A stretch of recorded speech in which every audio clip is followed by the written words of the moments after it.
नमस्कार मित्रांनो, मी रेश्मा तुमचे आवाज अंतर्मनामध्ये स्वागत करते. आज तुमच्यासमोर मी एक नवीन व्हिडिओ घेऊन आले आहेत. तो आहे मोटिवेशनल स्पीच.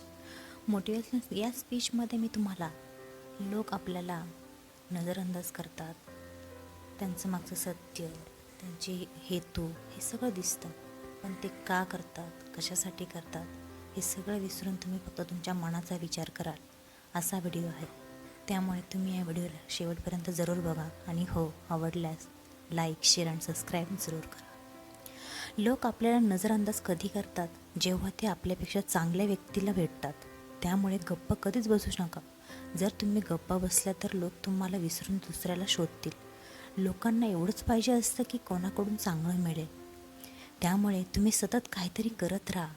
तुम्ही कोणी लोकांसाठी सपोर्ट करा जे तुमच्या सुखात आणि दुःखात तुमच्यासोबत असतील. सुखात पाठी आणि दुःखात तुमच्या पुढे राहतील. त्यांची साथ तुम्ही देत राहा. नाकीचे फक्त घेण्यासाठी आहेत. आजच्या जगात जरुरीपेक्षा चांगलं बनणं पण चांगलं नाही आहे आणि जरुरीपेक्षा त्यामुळे ते जरुरीपेक्षा बदनामी करतात. कधीच अशा लोकांना नजरअंदाज नका करू जे तुमची सतत पर्वा करत असतात. नंतर पश्चातापाची वेळ येईल की दगड जमा करता करता एक हिरा आपण गमावला. जीवनाचा रस्ता ऐता कधीच मिळत नाही, तो बनवावा लागतो.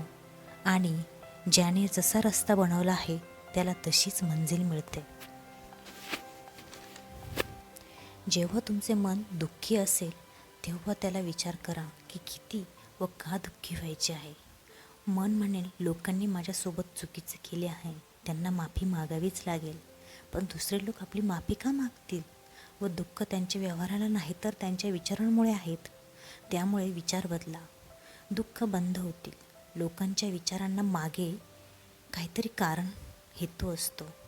कोणी तुम्हाला नकारत असेल तर त्यांना वाढून घेऊ नका. तो वास्तव्यामध्ये तो तुमची किंमत जाणत नसेल. मेहनत अशी चीज आहे की सोन्याची चावी आहे जी की बंद भविष्याचे दरवाजे उघडते. विचार दुनिया वाढवते. जो हसवतो तोच रडवतो. जे भूतकाळात झालंय ते बघत बसण्यापेक्षा जे भविष्यात होणार आहे ते बघा आणि वर्तमानामध्ये जगा. त्याला खूप चांगले बनवा आणि त्याच्याकडे चांगलं बघा. नेहमी शांत राहा, कारण लोखंड थंड झाल्यावर मजबूत होते आणि गरम झाल्यावर त्याला कोणताही आकार देता येतो. कोणत्याही आपत्तीच्या वेळेस तुम्हाला हे 7 गुरु वाचवतील.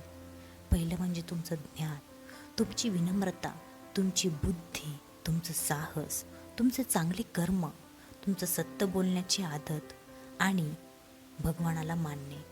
हो, शेवटचं आहे भगवानावर विश्वास ठेवा. त्यामुळे तुम्ही नेहमी चांगली लाईफ जगा. धन्यवाद.